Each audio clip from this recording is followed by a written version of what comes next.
धेरै भएको छैन, 2 रुपैयाँमा पनि गोलभेडा बिकेन भनेर किसानहरूले हामी मारमा पर्यौं भन्दै गोलभेडा सडकमा फालेको। तर करिब 1.5 महिनापछि त्यही गोलभेडा प्रति किलो 180 रुपैयाँ पुगेको छ। यो देशमा यसरी भाउ बढ्ने भनेको त कि चुनाव जितेपछि नेताको हो कि गोलभेडाकै हो। गोलभेडाको भाउ यतिसम्म बढेको छ कि अब त एक धार्नी जति गोलभेडा बोकेर हिँड्दा पनि चोरले डाका मार्देला भन्ने पिर छ। 1 केजी गोलभेडा भन्दा झन्डै आधा केजी कुखुराको मासु सस्तो भएको छ। हिजो सडकमा गोलभेडा फालेर रमिता देखाउँदा नै त्यो भाउ बढाउने दाउ हो भन्ने चर्चा चलेकै थियो र आज सो चर्चा झन्डै पुष्टि भएको छ।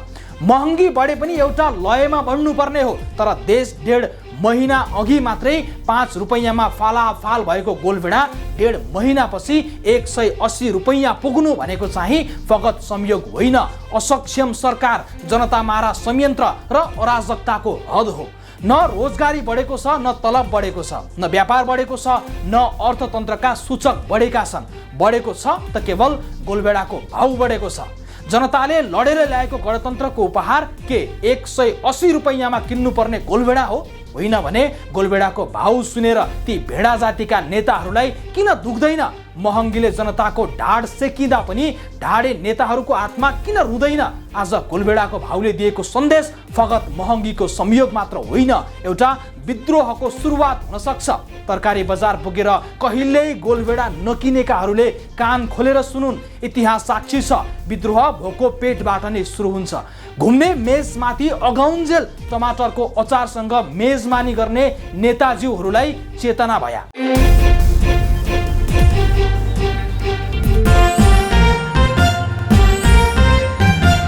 नमस्कार, यो समय अर्थसरकार.com को प्रस्तुति बजार बुलेटिनको हो। बुलेटिनमा स्वागत छ। सहकर्मी सुप्रिया आचार्यसँगै म राधिका श्रेष्ठ। बुलेटिन सुरु गरौँ खास आर्थिक प्रसङ्गबाट। साताको कारोबारको अन्तिम दिन शेयर बजार मापक नेप्से परिसूचक 5.13 अङ्कले बढेर 2066.05 बिन्दुमा पुगेको छ। नेप्सेमा कुल 269 कम्पनीको 55,03,021 किता शेयर खरिद बिक्री हुँदा 2 अर्ब 15 करोड माथिको शेयर कारोबार भएको छ। बिहिबार सबैभन्दा धेरै कारोबार सोल्टी होटलको भएको छ। नेपाल विद्युत प्राधिकरणको नाफा 1 अर्ब 4 करोडले घटेको छ। अघिल्लो आर्थिक वर्षमा 13 अर्ब 37 करोड रुपैयाँ नाफा कमाएको प्राधिकरणले गत वर्ष 12 अर्ब 33 करोड नाफा कमाएको छ। गत वर्ष बढेको सुखायामका कारण विद्युत उत्पादनमा गिरावट आएपछि नाफा घटेको प्राधिकरणका प्रबन्ध निर्देशक कुलमान घिसिङले बताएका छन्। विदेशमा मृत्यु भएका श्रमिकको परिवारले अब 10 लाख रुपैयाँ पाउने भएका छन्। वैदेशिक रोजगार बोर्डले रोजगारीका क्रममा विदेशमा मृत्यु भएका श्रमिकको परिवारलाई 10 लाख रुपैयाँ आर्थिक सहायता दिने भएको हो।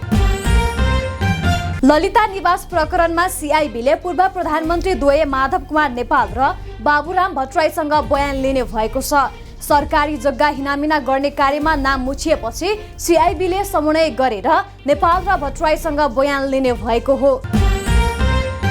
रोयल्टी नतिर्ने इन्टरनेट सेवा प्रदायक कम्पनीलाई नेपाल दूरसञ्चार प्राधिकरणले रोयल्टी बुझाउन निर्देशन दिएको छ।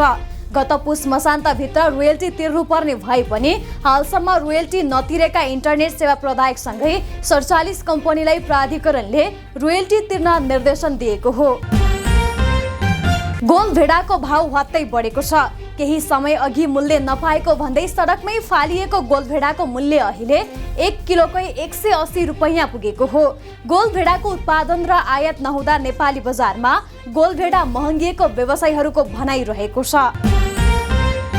नेपाली कांग्रेसका सांसद सुनिल शर्मा पक्राउ परेका छन्। मोरङ 3बाट प्रतिनिधि सभा सदस्यमा निर्वाचित सांसद शर्मालाई शैक्षिक प्रमाणपत्र कृत्य गरेको आरोपमा प्रहरीको केन्द्रीय अनुसन्धान ब्युरो सीआईबीले गोल्फुटारबाट पक्राउ गरेको हो।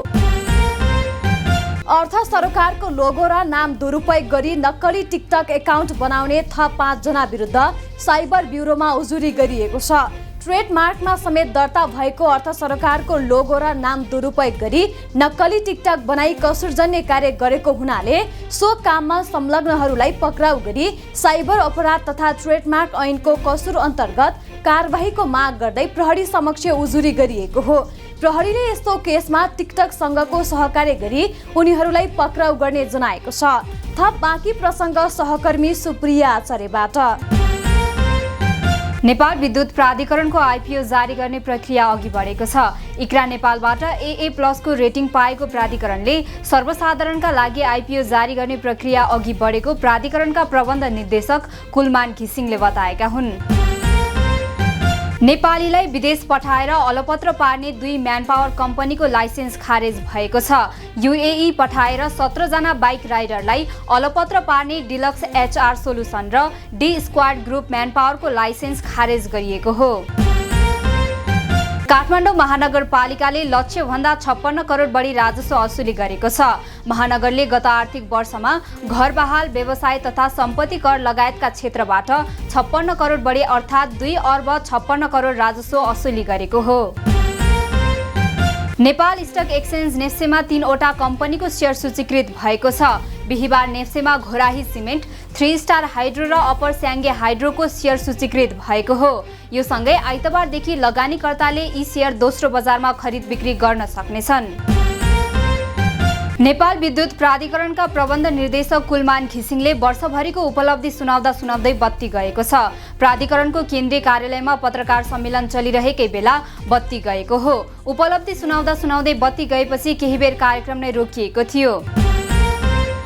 नेपालकी सामाजिक अभियन्ता सरस्वती नेपाली अमेरिकामा सम्मानित भएकी छिन्। अमेरिकाको विदेश मन्त्रालयमा आयोजित कार्यक्रममा अमेरिकी विदेशी मन्त्री एन्टोनी ब्लिङ्केनले नेपालीलाई ग्लोबल एन्टी रेसिजम अवार्ड 2023 अवार्डबाट सम्मानित गरेका हुन्। हवस् त आजका लागि बजार बुलेटिन यति नै। हाम्रो अर्को बुलेटिन हेर्न नभुल्नुहोला। खास आर्थिक समाचारका लागि अर्थसरोकार.com पढ्दै, हेर्दै र सुन्दै रहनुहोला। नमस्ते।